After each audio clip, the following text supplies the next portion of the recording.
Corona ସମୟରେ ହୃଦରୋଗୀଙ୍କ ପାଇଁ ଖାଦ୍ୟପେୟ ସାଧାରଣ ଭାବରେ ଆମେ ଦେଖିବାକୁ ପାଉଛେ ଯେ ଯେଉଁ ବ୍ୟକ୍ତି ବହୁବିଧ ରୋଗରେ ସଂକ୍ରମିତ ହୋଇଛନ୍ତି ସେମାନଙ୍କ ଶରୀର କରୋନା ଦ୍ୱାରା ଅଧିକ ପ୍ରଭାବିତ ହୋଇଥାଏ।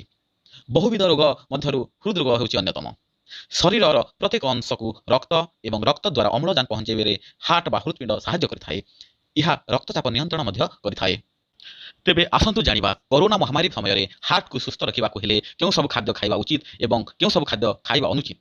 ଜଣେ ହୃଦରୋଗୀ ଲୋ କ୍ୟାଲୋରି, ଲୋ ଫ୍ୟାଟ୍, ଲୋ କାର୍ବୋହାଇଡ୍ରେଟ୍ ଏବଂ ନର୍ମାଲ ପ୍ରୋଟିନ୍ ଖାଇବା ଉଚିତ। ଓମେଗା 3 ଯୁକ୍ତ ଖାଦ୍ୟ ସାଲମନ୍, ମହୁରାଳି ମାଛ ଆଦି ଖାଇବା ଉଚିତ। ଲୋ ଫ୍ୟାଟ୍ କ୍ଷୀର, ନଟ୍ସ, ବିନ୍ସ, ଡାଲି ଜାତୀୟ ଖାଦ୍ୟ, ଅଣ୍ଡାର ଧଳା ଭାଗ, ପ୍ରଚୁର ପନିପରିବା ଏବଂ ଫଳ ଆଦି ଖାଆନ୍ତୁ। ସୋରିଷ ତେଲ, ସନଫ୍ଲାୱାର ତେଲ ଆଦି ଖାଆନ୍ତୁ। କୋଲେଷ୍ଟ୍ରୋଲ ଫ୍ରି ଖାଦ୍ୟ ମେଥି, ରସୁଣ, ପିଆଜ, ରାଶି, ହଳଦୀ ଏହିସବୁ ଖାଆନ୍ତୁ। ଯଦି ଉଚ୍ଚ ରକ୍ତଚାପ ରହୁଛି ତାହେଲେ ଖାଦ୍ୟରେ ଲୁଣର ପରିମାଣ କମ୍ କରନ୍ତୁ। ଲୁଣ ଖାଦ୍ୟ ଶୁଖୁଆ ଆଦି ଖାଆନ୍ତୁ ନାହିଁ। ବାହାରେ ଖାଦ୍ୟ ନ ଖାଇ ଘର ତିଆରି ଖାଦ୍ୟ ଖାଆନ୍ତୁ। ଏକାଥରକରେ ବେଶୀ ଖାଆନ୍ତୁ ନାହିଁ। ସପ୍ତାହକୁ 2 ଥର ମାଛ ଖାଆନ୍ତୁ। ଲୋ ଫ୍ୟାଟ୍ କ୍ଷୀର ନିଅନ୍ତୁ। ହାଇ ଫାଇବର ଖାଦ୍ୟ ସାଲାଡ, ଫଳ, ଶାଗ, ଓଟ୍ସ, ବାଜରା, ନାଲି ଚାଉଳ ଆଦି ହୃଦରୋଗୀଙ୍କ ପାଇଁ ବହୁତ ଭଲ। ତେବେ ଆସନ୍ତୁ ଜାଣିବା ଜଣେ ହୃଦରୋଗୀ କ'ଣ ଖାଇବା ଉଚିତ ନୁହେଁ। ଜଣେ ହୃଦରୋଗୀ ଅତ୍ୟଧିକ ଚା ପିଇବା କଥା ନୁହଁ।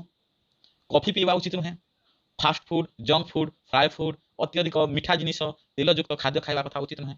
ଆଇସ୍କ୍ରିମ୍, କୁକିଜ, ପିଜା, ବର୍ଗର, ମଟନ, ଅଣ୍ଡାର କେଶର, କଙ୍କଡ଼ା, ଚିଙ୍ଗୁଡ଼ି ଏସବୁ ଖାଇବା ଉଚିତ ନୁହେଁ। କିନ୍ତୁ ଦୈନିକ ବ୍ୟାୟାମ କରିବା, ଯୋଗ କରିବା ନିହାତି ଜରୁରୀ।